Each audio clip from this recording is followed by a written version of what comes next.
Effectivement, dans le cadre prestigieux de la Villa Hélène Roque à Antibes, au bout du Cap d'Antibes. Et nous sommes avec Guillaume Musso. Bonjour Guillaume Musso. Bonjour. Merci d'avoir accepté notre invitation. Alors, vous êtes là parce que votre nouveau livre sort demain. Ce livre s'appelle « Quelqu'un d'autre ». On va en parler un petit peu plus tard. D'abord, on va revenir sur l'actualité de cette matinée, puisque la ville d'Antibes a donné votre nom à une école. C'est l'école de Juan-Gare, très exactement. Il y avait beaucoup d'émotions ce matin. Pourquoi une telle émotion? Oui, parce que c'était à la fois un immense honneur et une grande fierté d'avoir mon nom à coller effectivement à cette école-là. D'abord parce que Antibes, c'est ma ville, c'est chez moi. Je l'ai souvent dit, je l'ai souvent répété. J'habite Paris uniquement par obligation familiale, mais j'ai toujours mis en avant effectivement mon amour profond pour cette ville, et ensuite parce que le symbole d'une école, moi qui étais à la fois enseignant, mais qui ai toujours dit combien l'école, notamment à travers les professeurs, avait été déterminante dans ma construction d'écrivain. C'est par exemple un professeur de français, de lycée, qui m'a mis le pied à l'étrier et qui a fait que j'ai écrit ma première nouvelle et qui a déclenché cette vocation d'écrivain. Alors, il y a une chose aussi, hein, vous avez été au lycée Jacques Audiberti à Antibes. Quand vous étiez jeune, Jacques Audiberti, c'est un écrivain, un poète, un dramaturge qui est né à Antibes également, comme vous. Donc maintenant, il y a un lycée Jacques Audiberti à Antibes, il y a une école Guillaume Musso. Alors, qu'est-ce que ça signifie pour vous d'être mis presque sur le même plan que cet écrivain prestigieux? Alors moi, je voulais pas du tout que ça soit considéré comme quelque chose, comme une sorte de consécration. Je voulais que cette école, j'en sois un petit peu le parrain, mais que tout ça vive. C'était un plaisir de voir les enfants, c'était un plaisir de voir l'équipe éducative, l'équipe de direction, et d'avoir des projets ensemble. Enfin, que tout ça soit moderne dans le mouvement et pas une sorte comme ça de mausolée ou ce type d'honneur-là ne m'intéresse qu'à partir du moment où il y a aussi du sens pour les autres. Alors, on va venir au livre, hein. Vous en écrivez un tous les 20 ans à peu près, sauf l'année dernière. C'est Tous vos les 20 ans, tous les ans. Tous les ans, pardon. Tous les ans, je voulais dire, c'est vos 20 ans de carrière. Oui, c'est vrai. Un tous les ans depuis 20 ans. À chaque fois, il y a un peu l'équivalent d'une bande-annonce pour un film qui est fait par votre éditeur, qui est Kalman Levy. On va regarder celle qui a été donc faite pour le livre qui sort demain. Avec plaisir.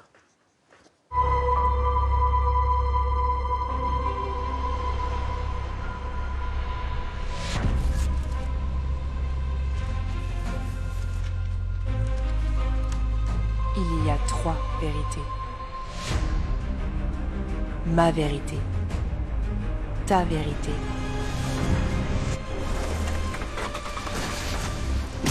la vérité.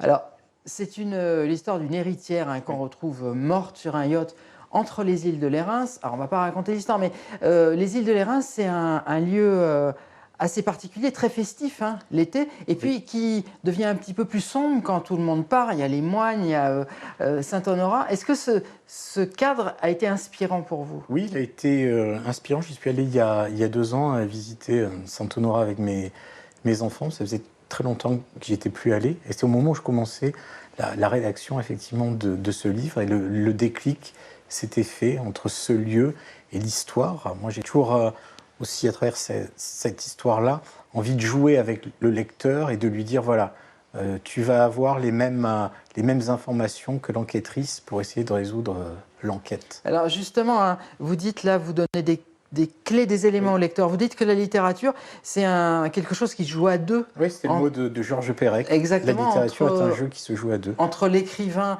et le lecteur. Est-ce que c'est encore plus vrai cette fois-ci? Là, on parle à nouveau du livre, puisqu'on va voir en fait la vérité à la dernière ligne. Pas à la dernière page, mais à la dernière ligne. Oui. Donc est-ce que c'est encore plus vrai cette fois-ci? Oui, c'est encore plus vrai parce que là, on a un meurtre et on a 4 personnes qui donnent leur vision du meurtre. On a le mari de la victime qui est en garde à vue, on a la flic canoise qui enquête sur l'affaire, on a la jeune maîtresse du mari et on a la victime qui raconte ce qui lui est arrivé les mois précédant son assassinat.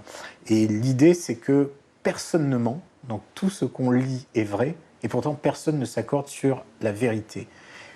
Alors, on va un petit peu élargir l'entretien à Guillaume Musso. Ce livre, donc, il sort demain, il se passe sur la Côte d'Azur. C'était le cas également d'un autre livre qui s'appelait La jeune fille et la nuit. C'était il y a presque 6 ans.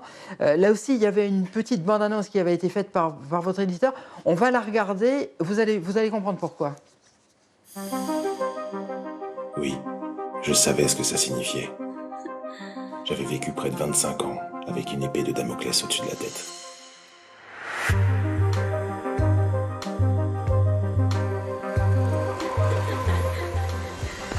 C'est Alexis qui m'a forcé.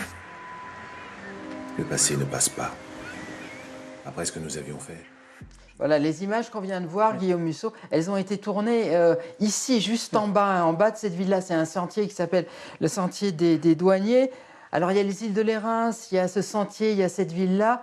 Tous ces éléments qui sont chargés de sens ici à Antibes et sur la Côte d'Azur, est-ce que ce sont des cadres pour le genre d'intrigue que vous écrivez? Oui, alors d'abord, ils appartiennent à ma propre histoire, puisque quand j'avais 16 ans, 17 ans, 18 ans, je travaillais en fait l'été, je nettoyais les plages de Juan-les-Pins, je nettoyais le sentier du littoral, et ces paysages étaient restés gravés en moi, et il y a toujours, voilà, il y a toujours comme s'il y avait une centaine de petits tiroirs où le romancier va chercher, va piocher des lieux, des dialogues qui l'ont inspiré. Et c'est vrai qu'ici, ces paysages méditerranéens ont, dans l'imaginaire des gens, à la fois le côté, la beauté, le soleil, les célébrités, mais il suffit que le temps change, il suffit que quelque chose se passe pour qu'on switch en fait très très vite d'une ambiance très très paisible à une ambiance beaucoup plus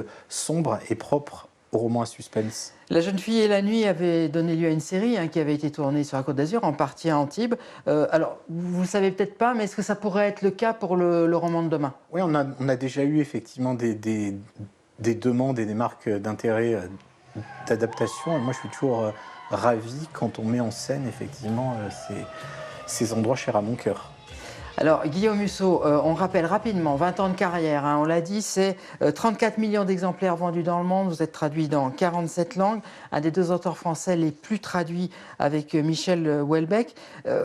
Quand on dit auteur populaire, très rapidement, ça vous vexe ou c'est l'inverse? Non, c'est la vérité. Je suis un auteur qui est lu par des gens très très très différents. Vous ne pouvez pas avoir un lectorat aussi large sans parvenir à fédérer des gens qui, à la base, ne vous lisent pas pour les mêmes raisons. L'adolescent qui, lui, aime les histoires à suspense ne vous lit pas de la même façon que le professeur de français qui aime bien les citations que je mets en début de roman. Et je suis très fier de ça, de fédérer des gens différents. Et il y a un mot également qui est le mot distraction, oui. Au sens étymologique, c'est se détourner d'eux, c'est se oui. détourner du chemin sur lequel on est. Alors, ça peut être simple, c'est-à-dire se détourner du quotidien, ça peut être plus profond, se détourner de notre aspect mortel, et vous insistez sur la noblesse du mot distraction. Oui, la distraction, c'est ce qui nous arrache effectivement à notre quotidien, à notre finitude, au fait qu'on va tous mourir. Ça, c'est le sens pascalien. Pascal nous explique, voilà, un roi sans divertissement est un homme plein de misère, parce que finalement, un homme qui n'arrive pas à se divertir est renvoyé à sa triste condition d'être mortel. Donc on a tous besoin de divertissement pour, effectivement, temporairement être arraché à notre triste condition de mortel. On arrive à la fin de cet entretien, Guillaume Musso. On a fait un appel à questions oui. sur Internet. On a eu pas mal de réponses. Alors, je ne peux pas toutes vous les poser. Il y en a une qui m'a intéressée. C'est Jean de Fréjus qui nous pose cette question. Est-ce que l'intelligence artificielle vous inquiète? On en parle beaucoup en ce moment. Est-ce qu'un jour, on pourrait faire du Guillaume Musso sans Guillaume Musso? Je pense qu'elle doit tous nous inquiéter, nous, romanciers, vous... journalistes, et on a tous besoin de mettre en place des cadres, des règles finalement pour éviter de voir nos professions remplacées par des machines. Oui, l'inquiétude, on a lieu de s'inquiéter, mais il n'est pas encore trop tard pour mettre des cadres et des règles à ça. Merci beaucoup Guillaume Merci, Musso d'avoir accepté plaisir. cette invitation. Merci pour cet entretien, et je rappelle donc que ça s'appelle Quelqu'un d'autre et ça sort demain.